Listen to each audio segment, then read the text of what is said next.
अस्सलाम वालेकुम dear students, welcome to my channel chemistry concepts. Students, आज हम सीखेंगे स्टिकोमेट्री के रिलेटेड एक न्यूमेरिकल एग्जांपल जो कि पेपर पॉइंट ऑफ व्यू के वजह से बहुत ज़्यादा इम्पॉर्टेंट है। काफ़ी दफ़ा डिफरेंट बोर्ड्स में पूछी गई एग्जांपल है ये न्यूमेरिकल। मैं आपको बताता हूँ कि पहले चैप्टर से एग्जांपल या कोई एक्सरसाइज का न्यूमेरिकल वो आता होता है, तो इसलिए इसको सीखना तो बहुत हमारे लिए इंपॉर्टेंट है। ये हमारा लॉन्ग क्वेश्चन का पार्ट है। तो देखते हैं जी एग्जाम्पल नंबर 11। अब इसमें देखें तो एग्जाम्पल नंबर 11 में देखिए सबसे पहले हमने स्टेटमेंट सीखनी होती है। स्टेटमेंट है calculate number of gram of K2SO4 potassium sulphate and water और वाटर प्रोड्यूस्ड, मतलब जो बन रहे हैं, मीन ये प्रोडक्ट्स हैं हमारे, when 14 gram of KOH are reacted with excess of H2SO4। यहाँ पर स्टेटमेंट वो कह रहा है कि अगर 14 ग्राम अगर आपके पास पोटाशियम हाइड्रोक्साइड है और वो एक्सेस ऑफ H2SO4 यानी कि H2SO4 काफी मिकदार में मौजूद है, उसके साथ वो रिएक्ट कर रहा है और रिएक्ट करने के बाद वो दो चीजें बना रहा है, एक K2SO4 पोटाशियम सल्फेट और साथ में वाटर। तो पूछ ये रहा है कि वाटर और पोटाशियम सल्फेट की कितनी अमाउंट्स बनेगी, what will be the mass of potassium sulphate and water produce during this reaction, जब ये रिएक्शन होगा। और इसके साथ वो पूछ रहा है कि also calculate the number of molecules of water produce, के इस दौरान जो वाटर के मॉलिक्यूल्स बनेंगे वो कितने होंगे। तो देखें जी ये बहुत ही इंपॉर्टेंट है।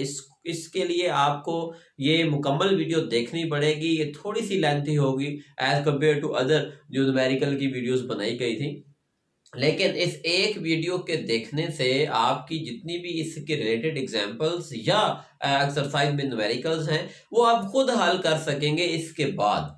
तो देखते हैं जी, सॉल्यूशन स्टार्ट करते हैं। हम सबसे पहले तो हमने ये देखना है कि जो चीज़ हम निकालनी है वो किस तरह से निकल सकती है, उसका हमारे पास क्या फार्मूला होगा, कौन कौन सी वैल्यूज चाहिए होंगी वो क्वांटिटी निकालने के लिए। तो देखिए जी, इसमें हमने निकालना है मास ऑफ पोटाशियम सल्फेट और वाटर, लेकिन हमें तो कुछ भी डाटा नहीं दिया गया, सिर्फ एक चीज बताई गई हमें कि पोटाशियम हाइड्रोक्साइड का 14 ग्राम प्रेजेंट है। 14 ग्राम पोटाशियम हाइड्रोक्साइड और बाकी सारी चीजें निकालनी है हमने। तो देखें ये जो स्टिकोमेट्री के रिलेटेड है तो डेफिनेटली हमें बैलेंस्ड केमिकल इक्वेशन तो लिखनी पड़ेगी, उसी से हम इसको मजीद आगे हल करेंगे। आपको याद होगा बैलेंस्ड जो हम स्टिकोमेट्री पढ़ी थी उसके अंदर उसने कहा कि 4 किस्म के रिलेशनशिप स्टडी कर सकते हैं कि अगर एक चीज का मैथ दिया हुआ है तो दूसरी चीज का मैथ निकाल सकते हैं। तो देखिए यहाँ पर ये वही चीज है, मैथ दिया हुआ है, इसका एक चीज का मैथ दिया हुआ है, रिएक्टेंट में एक का मैथ दिया हुआ है और हमने प्रोडक्ट्स निकालने हैं। तो उसको आज हम देखेंगे कि स्टिकोमेट्री कैसे हमारी हेल्प करती है ये चीज निकालने में। ओके, तो सबसे पहले तो हम ये काम कर लेते हैं कि मैस को मोल्स में कन्वर्ट कर लेते हैं। जो रिएक्टेंट का मैस दिया हुआ है, यहाँ पर रिएक्टेंट है पोटाशियम हाइड्रोक्साइड, उसका मैस दिया हुआ है 14 ग्राम, हम उसको मोल्स में तब्दील कर लेते हैं। क्यों तब्दील करेंगे भाई आपको मैंने ये लास्ट लेक्चर में ये बात वैसे क्लियर की थी कि जो रिएक्शन हम लिखते होते हैं ना, ये जो कोई भी रिएक्शन लिखते हैं उसके अंदर हम मोल्स जाहिर करते हैं कि 1 मोल है या 2 मोल है या 3 मोल है। तो रिएक्शन तो हमें मोल्स के बारे में बताता है, फिर मोल से हम जो है वो क्वांटिटीज इन ग्राम्स वो डिटरमाइन करते हैं। अब मोल्स में कन्वर्ट करने के लिए डेफिनेटली नंबर ऑफ मोल्स का फार्मूला आपको पता है, मास ओवर मोलर मास, यानी कि मास चाहिए और मोलर मास चाहिए। So first of all, we will convert the mass of potassium hydroxide into the moles. उसको मोल्स में तब्दील कर देंगे। So उसके लिए क्या करना पड़ेगा, mass of potassium hydroxide वो गिवन है देखिए 14 gram. Molar mass of potassium hydroxide कैसे निकालते हैं ये याद रखने पड़ेंगे आपको। पोटाशियम का होता है 39, ऑक्सीजन का कितना है 16 और हाइड्रोजन का क्या है 1 होता है। तो इनको सम करें क्या बनेगा, दैट विल बी 56 ग्राम, यानी कि जो मैस आया है मोलर मैस आया है पोटाशियम हाइड्रोक्साइड KOH का, दैट इज 56 ग्राम। मैस दिया हुआ है, मोलर मैस निकाल लिया है, दोनों की वैल्यूज को पुट करते हैं फार्मूले के अंदर और फार्मूला हमको मालूम है कि moles of KOH is equal to mass over molar mass. तो मास दिया हुआ है 14 और मोलर मास है 56, तो 14 ओवर 56 जब डिवाइड करेंगे तो आंसर आ जाएगा 0.25 मोल्स। ये याद रखने होंगे आपको 0.25 मोल्स, ये एंड तक आपके इस इक्वेशन में चलेंगे कि जो KOH है जिसका मास गिवन था उसके मोल्स कितने हैं, कितने moles potassium hydro oxide given है इस स्टेटमेंट के अंदर, दैट इज 0.25 मोल्स वो गिवन होगा। ओके, तो अब हम इसके रिएक्शन लिख लेते हैं। उस रिएक्शन में हम देखेंगे कि मोल्स के हिसाब से दूसरी चीजों के कितने कितने मोल्स प्रोड्यूस होते हैं। अब देखिए रिएक्शन जो है ना इसको समझना पड़ेगा आपको कि रिएक्शन लिखना कैसे है, क्योंकि स्टेटमेंट में रिएक्शन तो नहीं दिया हुआ। अब स्टेटमेंट में यह बताया है कि पोटेशियम हाइड्रोक्साइड लेना है और प्लस इसमें डाल देना है H2SO4, यानी कि एक बेस है पोटेशियम हाइड्रोक्साइड और H2SO4 क्या है, एसिड है। इन दोनों को रिएक्ट करवाना है। देखिए जी, एसिड और बेस का रिएक्शन बड़ा कॉमन है, आप लोग 8th स्टैंडर्ड से ये चीजें पढ़ते आते हैं कि एसिड H देता है, बेस OH देता है। अब यहां पर वही काम होना है, बेस KOH है ना, इसका OH जाएगा और H2SO4 से H आएगा तो ये वाटर बनेगा, ये चीज तय है। साथ में क्या है, बेस का पोटेशियम K, ये एसिड के सल्फेट आयन से मिलेगा SO4-2, तो उसके साथ मिलकर क्या बनेगा, K2SO4 पोटेशियम सल्फेट साल्ट बनाएगा। और ये चीजें तो वैसे बताई हुई हैं स्टेटमेंट के अंदर कि ये चीजें बन रही हैं, लेकिन आपको भी ये पता होना चाहिए। तो ये इसका रिएक्शन बन गया जी कि दो चीजें बनी साथ में, K2SO4 एंड वाटर। अभी इनको बैलेंस नहीं किया मैंने, अब बैलेंस करना आप खुद सीखें। अब देखें, इसको साथ साथ बैलेंस करने की कोशिश करते हैं। सबसे पहले हमने लिखा हुआ है KOH, तो पोटेशियम इसमें कितने हैं, एक है, K इसमें 1 है, 1। अब प्रोडक्ट्स में देखें तो पोटेशियम कितने हैं, प्रोडक्ट्स के अंदर कितने हैं, K2SO4 लिखा हुआ है, पोटेशियम सल्फेट है K2, यानी कि पोटेशियम 2 है वहां पर। पहले में एक पोटेशियम है, दूसरे में 2 है, मतलब प्रोडक्ट्स में।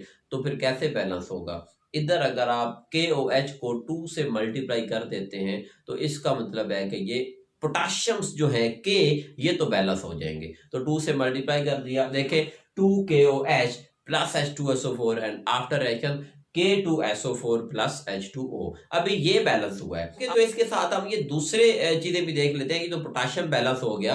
अब जब 2 से मल्टीप्लाई किया तो इसमें O भी मौजूद है KOH के अंदर, O भी है H भी है, H को ले लेते हैं। तो इसका मतलब KOH अगर 2 मोल्स हैं तो हाइड्रोजन इसमें कितने होंगे, 2 होंगे। साथ में H2SO4 दिया होगा, H2SO4 में कितने हाइड्रोजन हैं, 2 हाइड्रोजन है। तो 2 वो हैं, 2 इसके अंदर हैं हाइड्रोजन, टोटल कितने हो गए, 4 हाइड्रोजन रिएक्टेंट्स में मौजूद हैं। अब प्रोडक्ट की तरफ चलते हैं। प्रोडक्ट में K2SO4 है, उसके अंदर तो कोई हाइड्रोजन नहीं है। साथ में वाटर का मॉलिक्यूल है, वाटर के मॉलिक्यूल में 2 हाइड्रोजन है। तो यानी कि प्रोडक्ट्स में ओनली 2 हाइड्रोजन प्रेजेंट हैं और रिएक्टेंट्स में 4 हाइड्रोजन हैं। तो कैसे बैलेंस होगा, जहां पर 2 है उसको 2 से मल्टीप्लाई कर दे, 4 हो जाएंगे। तो प्रोडक्ट्स के अंदर लिखा हुआ है H2O, उसको हमने 2 से मल्टीप्लाई कर दिया, देखें तो उससे क्या हो गया, हाइड्रोजन बैलेंस हो गए। और ऑक्सीजन देखें तो उधर 2 है, इस तरफ देखें तो यहाँ पर भी 2 है, बाकी चीजें सारी बैलेंस है। अब ये इक्वेशन बैलेंस्ड केमिकल इक्वेशन कहलाएगी। अब हम इसके ऊपर स्टोइकोमेट्रिक का रूल अप्लाई करके हम अपनी रिक्वायर्ड वैल्यूज निकालेंगे। ये डाटा लिखने के बाद अब हम देखें हमने सबसे पहले क्या डिटरमाइन करना है। जो स्टेटमेंट है कि calculate number of grams of K2SO4, यानी कि मास डिटरमाइन करना है। So first of all determination of the mass of K2SO4। अब कुछ स्टूडेंट यहाँ कंफ्यूज होते हैं, समझने में कंफ्यूज होते हैं कि मास का वर्ड क्यों यूज किया गया, जबकि देखिए स्टेटमेंट के अंदर क्या पूछे गए, नंबर ऑफ ग्राम्स पूछे गए, मास तो नहीं पूछा गया। स्टूडेंट्स वो यहाँ पर इसलिए आप लोग कंफ्यूज हैं कि आपने टर्म पढ़ रखी है नंबर ऑफ ग्राम एटम्स की। नंबर ऑफ ग्राम एटम्स का वर्ड जब आ जाएगा, या ग्राम मॉलिक्यूल का, या ग्राम फार्मूला का, फिर हम उसको कहते हैं कि ये मोल्स के इक्वल है, यानी कि मोल्स निकालने होते हैं। अब यहाँ पर आगे ग्राम्स के आगे कुछ नहीं लिखा हुआ, मतलब ये ग्राम मास का यूनिट है और मास ही डिटरमाइन करना है। इनडायरेक्ट वे में उसने मास ही पूछा है हमसे कि determine the mass of K2SO4। सो इसके लिए कि मास हम कैसे निकालेंगे, बैलेंस केमिकल इक्वेशन से निकालेंगे। क्योंकि स्टूडेंट्स बैलेंस केमिकल इक्वेशन में देखें आप कि वहां पर मोल्स तो पता चल रहे हैं ना हमें, देखें पोटाशियम हाइड्रोक्साइड के 2 मोल्स, और वो कितना बना रहे हैं, K2SO4 कितने बना रहे हैं, 1 मोल। देख ले वहां पर, इसका मतलब मोल्स का पता चल रहा है हमें। तो मोल्स को कंपेयर करवाएंगे, मोलर मास तो हम वैसे निकाल लेते होते हैं इनके, तो इससे हम मास डिटरमाइन कर लेंगे। अब देखें तो सबसे पहले हम ये करेंगे कि कंपेयर करवाएंगे पोटाशियम हाइड्रो ऑक्साइड और K2SO4 को के मोल्स को bye comparing the moles of K2SO4 and KOH। तो लिखते हैं जी KOH एंड कंपैरिजन में K2SO4। देखें KOH कितने हैं, अपने रिएक्शन के अंदर कितने हैं KOH, 2 KOH यूज किए गए, यानी कि KOH की जगह पर आगे 2 मोल्स। और K2SO4 कितने हैं, तो प्रोडक्ट में देखें 1 मोल है, उसकी जगह पर 1 आ गया उसके नीचे। तो यानी कि 2 मोल अगर KOH के यूज हों तो 1 मोल K2SO4 बनेगा। अब हमने कितने मोल्स के निकालने हैं, देखें KOH के, ये तो बैलेंस केमिकल इक्वेशन से पता चल रहा है ना कि 2 मोल्स अगर KOH के हों तो ये इतने मोल 1 मोल K2SO4 का बनेगा। लेकिन देखें आपने अभी ऊपर निकाले हैं कि मोल्स हैं कितने, आपको कितने दिए हुए हैं KOH के स्टेटमेंट के अंदर, कितने KOH के मोल्स आपको दिए हुए, तो 0.25 दिए हुए। मतलब आप तो ये निकालना चाहते हैं कि 0.25 मोल्स अगर KOH के हों तो उससे कितने बनेंगे K2SO4 के मोल्स। ये तो बैलेंस से निकाला हमने कि अगर 2 मोल होंगे KOH के तो 1 मोल K2SO4 का बनेगा।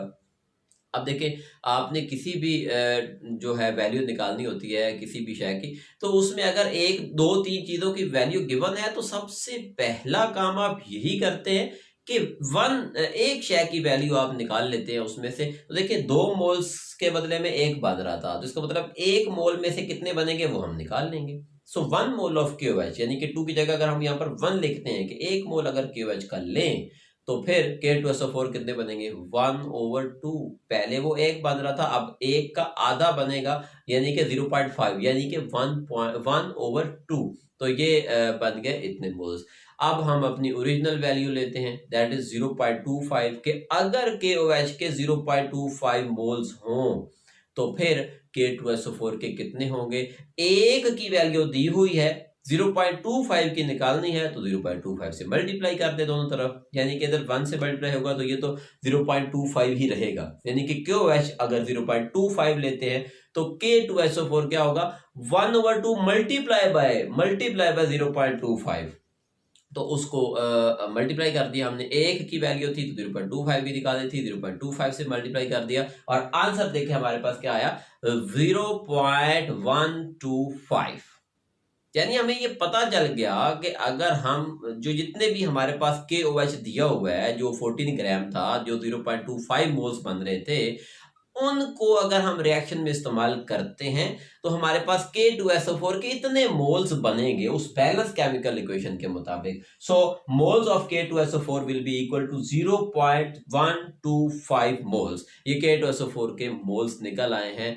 लेकिन स्टूडेंट्स हमने मोल्स क्यों निकाले, हमने तो मैस निकालना था। हाँ जी, मैस ही निकालना है और मैस निकालने के लिए ही हमें मोल्स निकालना पड़े हैं, क्योंकि हमने बैलेंस केमिकल इक्वेशन से डाटा लेना है और वो तो डेफिनेटली मोल्स में होती है, मोल्स में डाटा दिया होता है।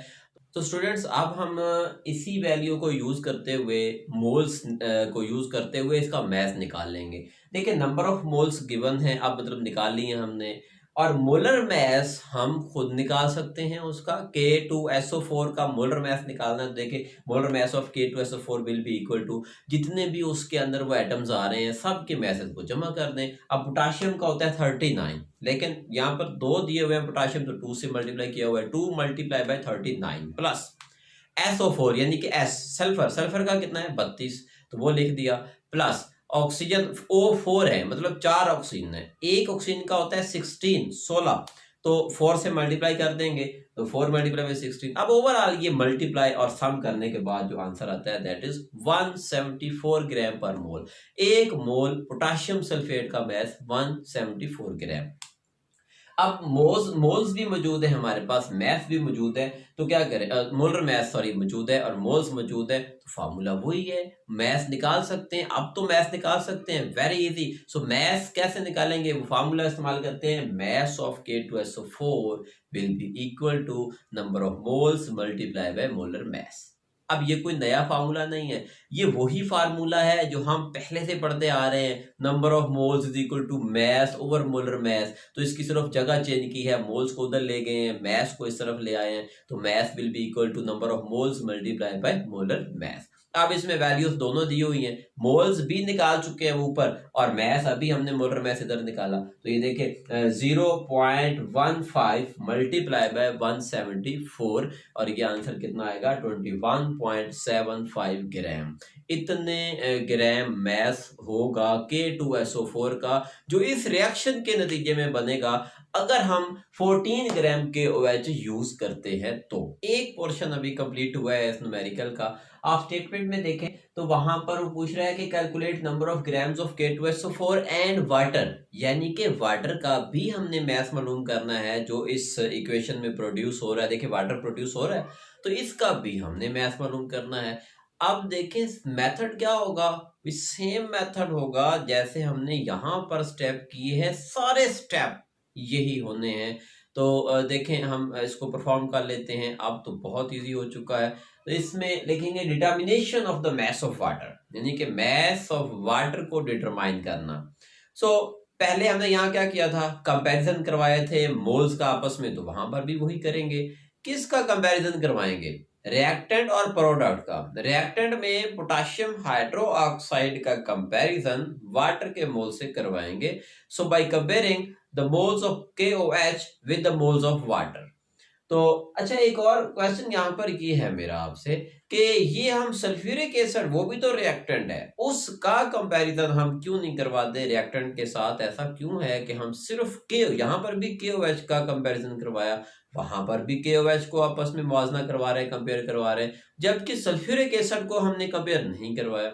तो स्टूडेंट्स इसका वजह ये है, इसकी रीजन ये है, आप देख रहे हैं कि जो स्टेटमेंट है उसके अंदर लिखा हुआ है कि excess of H2SO4, sulphuric acid excess मिकदार में है और मिकदार नहीं बताई हुई, मतलब वैल्यू नहीं पता हमें कि कितने ग्राम है। अब जब हमें पता ही नहीं है कि सल्फ्यूरिक एसिड कितने ग्राम उस रिएक्शन में हम डाल रहे हैं, तो फिर उसके मोल्स कैसे निकालेंगे? मोल्स निकालेंगे तो फिर ही यहाँ पर उनका कंपैरिजन करवा सकेंगे हम, तो उसके तो मोल्स ही नहीं पता, इसलिए हम KOH का ही कंपैरिजन ले रहे हैं। तो KOH के देखें और वाटर के मोल्स का आपस में, KOH के रिएक्शन में देखें तो वो भी 2 मोल है, वाटर को देखें प्रोडक्ट के अंदर तो वो भी 2 मोल्स बन रहे हैं, यानी कि KOH and water 2 moles and ratio 2 मोल।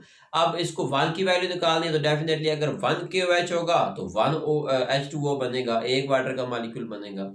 अब हमारे पास KOH के मोल्स हैं कितने, जो स्टेटमेंट में दिए हुए हैं, स्टेटमेंट में 14 ग्राम KOH दिया हुआ है, तो उससे तो मोल्स हमने निकाल के रखे हुए, ऊपर देखें 0.25 मोल्स ऑफ KOH। तो यानी कि अब हम वो ओरिजिनल वैल्यू जहां लिखेंगे उसका कंपैरिजन करवाएंगे कि if the KOH are the 0.25 moles, then what will be the moles of water? Same. अगर ये 1 है तो वो 1 है, और अगर ये 0.25 मोल्स हैं KOH के, तो वाटर के भी कितने होंगे? 0.25 moles of water. So moles of water हम डिटरमाइन कर चुके हैं, निकाल लिया। अब हम लिख देते हैं the number of moles of water will be equal to 0.25 moles. Moles निकल आए, आगे तो मेथड ही बहुत आसान है। मोल्स के बाद क्या करते हैं, मैथ निकालना है, तो फार्मूला फिर वही जो यहाँ पर अप्लाई किया है वही उधर अप्लाई होना है। Number of moles is equal to mass over molar mass. तो मैस जो कि हमने डिटरमाइन करना है, मोलर मैस को हम इस तरफ ले आते हैं। So mass of water will be equal to number of moles multiply by molar mass. देखिए मोलर मैस जो है ना, ये आप लोगों को पता है वाटर का 18 ग्राम होता है, तो वो हमने लिख दिया direct. So mass is equal to number of moles 0.25 multiplied by molar mass, that is 18. So multiply किया और आंसर क्या आता है 4.5 ग्राम। तो ये होगा वाटर जो प्रोड्यूस होगा इस रिएक्शन में अगर 14 ग्राम जो है वो KOH मौजूद हो तो। अब इस स्टेटमेंट के मुताबिक हमने 2 पार्ट जो है वो क्वेश्चन के हल कर लिए, लेकिन तीसरा भी पूछा गया है कि also calculate the number of molecules of water, यानी कि एक तो ये था कि मास निकालने थे दोनों के, मॉलिक्यूल्स भी निकालने हैं, नंबर ऑफ मॉलिक्यूल्स निकालने हैं वाटर के, तो ये क्या होते हैं, नंबर ऑफ पार्टिकल्स होते हैं। नंबर ऑफ पार्टिकल्स मालूम करने का फार्मूला बहुत पहले सीख चुके हैं, that is equal to number of moles multiply by Avogadro's number. So water के मॉलिक्यूल्स निकालने हैं तो उसके लिए क्या करेंगे, number of molecules of water will be equal to n multiply by N A, ये छोटा n नंबर ऑफ मोल्स के लिए है, बड़ा एन ए जो है ये एवोगैड्रोस नंबर के लिए रिप्रेजेंट करते हैं उसको। तो वैल्यूज पुट करें, नंबर ऑफ मोल्स वाटर के कितने हैं, ऊपर अभी निकाले हैं हमने, तो 0.25, और एवोगैड्रोस नंबर वो तो फिक्स है, कांस्टेंट है, 6.02 multiply by 10 raise to power 23। तो इसको मल्टीप्लाई किया और आंसर आता है हमारे पास 1.505 multiply by 10 raise to power 23 molecules, यानी कि इतने मॉलिक्यूल्स वाटर के प्रोड्यूस होंगे इस रिएक्शन के दौरान। तो ये था स्टूडेंट्स आज का हमारा न्यूमेरिकल। आई होप कि आपको समझ में आ चुका है। इसमें देखें हमने सबसे पहले जो भी वैल्यू थी मैथ में गिवन थी उसको मोल्स में कन्वर्ट किया, फिर रिएक्शन के मुताबिक इन मोल्स को आपस में कंपेयर करवाया, मोल्स निकाले, मोल्स निकालने के बाद मैथ निकालना था तो उसको हमने ये मोलर मैथ और मोल्स की वैल्यू पुट की, मैथ निकाल लिया, दूसरे का भी इसी तरीके से मैथ निकाला और एंड पर हमने नंबर ऑफ मॉलिक्यूल्स निकाल दिए वाटर के। तो ये जो है डिटेल के साथ आपने सीख लिया है कि कैसे हम जो स्टिकोमेट्रिक रिलेशनशिप है उसके मुताबिक न्यूमेरिकल हल करेंगे। तो देखें उसमें हमने पढ़ा था ना कि हम मोल मैथ एक का दिया और दूसरे का मैथ निकाल सकते हैं। तो आज देखें आपने उसको परफॉर्म कर दिया, मैथ दिया हुआ था KOH का रिएक्टेंट था और आपने मैथ किसका निकाल दिया, प्रोडक्ट के मैथ निकाल लिए और मॉलिक्यूल्स भी निकाल दिए, नंबर ऑफ मोल्स भी निकाल सकते हैं। और ये आगे एग्जांपल मजीद आ रही हैं उसको भी देखेंगे, जो एग्जांपल नंबर 12 है उसमें भी इस तरह के कंसेप्ट आपको सीखने को मिलेंगे और ये बहुत इंपॉर्टेंट एग्जांपल्स हैं। इनमें अभी भी कोई कन्फ्यूजन रह गई हो तो जरूर बताइएगा और मेरा नंबर जो है वो डिस्क्रिप्शन में मौजूद है, आप कमेंट में भी पूछ सकते हैं कोई कन्फ्यूजन हो तो। स्टूडेंट्स अगर आपको ये वीडियो अच्छी लगी है, आपने सीखा है कुछ इससे, डेफिनेटली कुछ सीखा होगा, तो काइंडली इसको लाइक किया करें और अगर आपने सब्सक्राइब नहीं किया हुआ तो सब्सक्राइब कर दें और उसके साथ एक बेल का बटन है उस पर भी क्लिक कर दें। उससे ये फ़ायदा होगा कि जो नई वीडियो जैसे ही मैं अपलोड करूँगा तो फ़ौरन आपको नोटिफिकेशन आ जाएगा और आप जो है वो सबसे पहले उसको देख सकेंगे। Thank you very much students, Allah हाफिज़।